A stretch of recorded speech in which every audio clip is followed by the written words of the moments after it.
Viewer discretion is advised. Hey, I'm Jim, and this is my bird feeder. And in a matter of minutes, you'll discover why this bird feeder is the secret to attracting beautiful, high-quality women and keeping them interested in you as long as you want, without changing your personality, without using sleazy tricks, putting women down, or wearing any outlandish outfits, and without spending tons of cash on dinners, flowers, and gifts.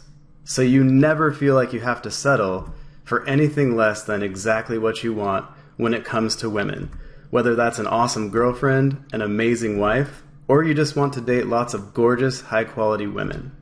And so you never get rejected, cheated on, broken up with, left for another guy, or divorced by a woman ever again. So make sure you watch this presentation all the way to the end.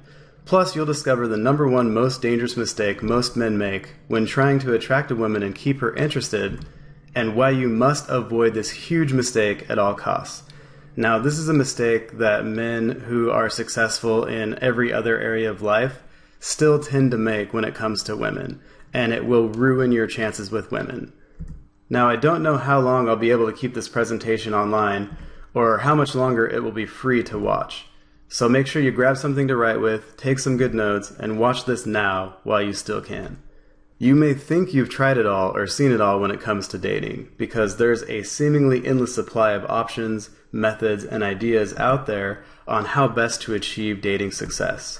However, today I guarantee you'll discover a totally different approach to dating. One that's proven, one that's natural, and one that makes you more of who you are, not less. And one tip in particular will completely shock you. It's my absolute favorite and it's near the end, so keep watching. Now, I'll be sharing all of these dating tips with you today right inside this presentation, so keep that in mind. And first, I have a somewhat embarrassing story to share with you. You'll see why I wasn't sure if I even wanted to include the story in about a minute, so stay with me. Deal? See, I wasn't always a leading expert on dating and relationships. In fact, far from it. It was October 20th, 2004, just after 7:30 p.m., when something happened that changed my life forever.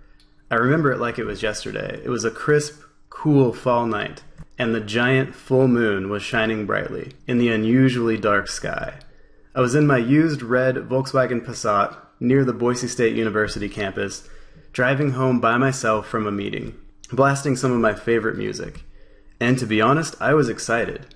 Not only had I been spending a lot of time with a girl I liked, I actually thought we were together because we'd been hanging out for a couple of weeks, and it seemed like she liked me, yet I was clueless.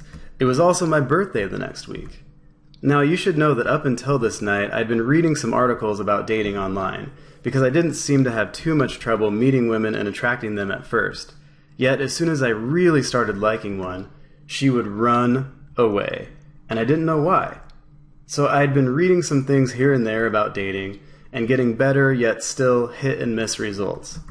And despite knowing that I needed to learn even more, I guess I just didn't feel it deep enough yet, as I needed one more painful thing to happen to give me a real wake-up call and push me down the path to dating mastery. When I was almost home, my crush's apartment came into view, because she lived just down the street from me at the time. And as I was driving past, her door opened and I saw her come out. She looked amazing. Remember, I thought we were together. So I was just about to honk and wave at her as I passed her apartment. And then it happened. Another guy came out right behind her. And not only that, I watched as they passionately kissed on her doorstep. And as that huge bright moon was shining down on their faces, it was like I was watching them in HD. It was terrible. And as she went back inside and he walked to his car, both of them smiling, I felt so shocked, angry, confused, upset, and betrayed that I nearly crashed my car. I don't remember if I slammed on my brakes or not, or really what happened right after that. It felt like a huge punch to the gut, and it made me so sick to my stomach, you know that feeling, that I had to pull over and take a few breaths, even though I only lived a few blocks away. And in that moment, sitting there in my car by the side of the road, I made a promise to myself. I will master dating and relationships, or die trying. Because I was tired of other guys dating the women I liked, when I knew I was just as good as them, or maybe even better.